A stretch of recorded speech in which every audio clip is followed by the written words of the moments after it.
Survey జనా సుఖినో భవంతు ఆనంద సిద్ధిరస్తు. నేను మీ కిరణ్ శర్మ అండి. బ్రాహ్మీ ముహూర్తం అంటే ఏమిటి, ఏ సమయంలో వస్తుంది? మన యూట్యూబ్లలో గొప్ప గొప్ప పండితులు చెప్పినటువంటి విషయాలు చాలా ఉన్నాయి. ఏ విషయాలు?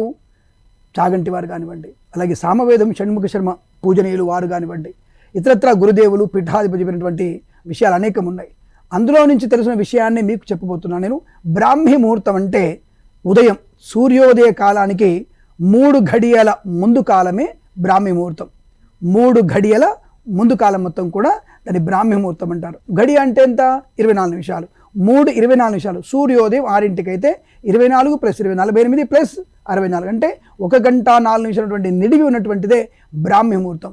దాదాపుగా ఈ ముహూర్తం మనకి 3 గంటల 50 నిమిషాల నుంచి ప్రారంభమవుతూ ఉంటుంది. కాబట్టి ఆ సమయంలో మన పిల్లల్ని లేపాలి, ఆ సమయంలో మన పిల్లల్ని చదివించే ప్రయత్నం చేయాలి. ఆ సమయంలో దేవాది దేవతలందరూ కూడా శ్రీ మహావిష్ణు స్వరూపమైనటువంటి నారాయణుణ్ణి, పరమేశ్వరుణ్ణి పూజించేటువంటి బృహత్తరమైనటువంటి సమయం. దేవాది ఇంద్రాది దేవతలు కూడా ఆ సమయంలో లేచి స్వామివారిద్దరిని అమ్మవారిని స్తుతించేటువంటి మహాపుణ్య సమయం. ఆ పుణ్య సమయంలో మనం లేచినట్టయితే అందరి దేవతల యొక్క అనుగ్రహాన్ని పొందుకోవచ్చు.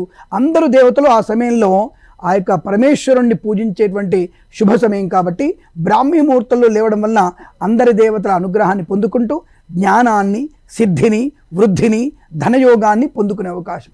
ఇది మనం దైవికమైనటువంటి ధర్మాన్ని పక్క పెడదాం, ప్రాక్టికల్గా ఆలోచిద్దాం. మనం అంటే ప్రాక్టికల్గా మనకి లౌకికమైనటువంటి సమయంలో 2 గంటల సమయానికి నువ్వు ముందు లేవగలిగితే, అంటే సూర్యోదయానికి ముందే నువ్వు లేచి స్నానాన్ని పూర్తి చేసుకోగలిగితే ఎంత సమయం నీకు మిగులుతుంది?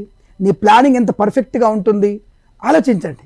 అంటే మనము రోజు బ్రాహ్మీ ముహూర్తంలో లేచినట్టయితే మనకి సాయంకాలం కల్లా అసాధ్యమైన ప్రతి పని కూడా సుసాధ్యమయ్యేటువంటి శుభ సమయం.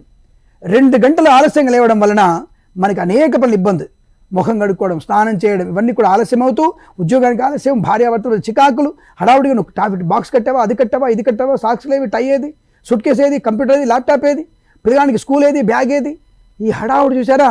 అదే అందరూ కనుక మీ పిల్లలు లేచి చదువుకోవడం, మీరు లేచి శుభ్రంగా కాస్త ముఖం కడుక్కొని ధ్యానం చేసుకొని బ్రాహ్మీ ముహూర్తంలో స్నానం చేసి దీపారాధన చేసుకొని నమస్కారం చేసుకొని హాయిగా 6 గంటకి పేపర్ తీసుకొని చదువుకుంటూ మీ ఆవిడ కాఫీ తాగి 7ంటికి టిఫిన్ చేసి 8ంటికల్లా మీ ఆవిడతో కాస్త సరదాగా మాట్లాడుకుంటూ 9ంటికి ఆఫీస్ బయలుదేరండి. ఎన్ని పనులు పూర్తవుతాయో! బ్రహ్మాండ పనులు. కార్లో వెళ్తూ, ఆటోలో వెళ్తూ ఆ యూట్యూబో లేకపోతే ఇంకోటైనా మళ్ళాంటి శుభవార్తలు వినవచ్చును. అనేకమైనటువంటి ప్రయోజనకరమైనటువంటి పనులు కలగడానికి ఆ 2 గంటల సమయం ముఖ్యమైనది. అద్భుతమైన సమయం. ఆ సమయం దాని పేరు బ్రాహ్మీ ముహూర్తం.